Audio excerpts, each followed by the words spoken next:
Hi, Miss MGO. Ibabahagi ko pong kwento ay tungkol sa kwarto. Nangyari ito kagabi.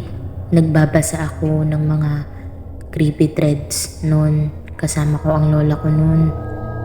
Nanonood si lola ng TV noon. Tapos bigla na lang akong nakaramdam na parang may tumitingin sa akin. Pagkatingin ko sa kwarto namin, ay may isang bata na tumititig sa akin. At nung oras na yun, kaming dalawa lang ng lola ko noon. Iniwasan ko ng tingin ang batang yun. Pagkatapos, tiningnan ko ulit ang bata. Nawala na ito.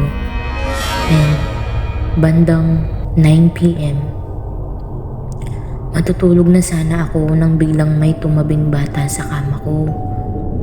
At yung batang yun yung nakita ko nung nagsisipi ako. Kaya sa takot ko, kumaripas ako ng takbo papuntang kwarto ng lola ko. Pagkatapos, sinabi ko ang nangyari sa akin sa kwarto kay lola. Kaya doon ako natulog sa kwarto ng lola ko. At pagka umaga, sinabi sa akin ni lola na may namatay na bata sa ilalim ng kwarto ko. Thank you for listening. Don't forget to like, share, comment, and subscribe our YouTube channel and visit our FB page.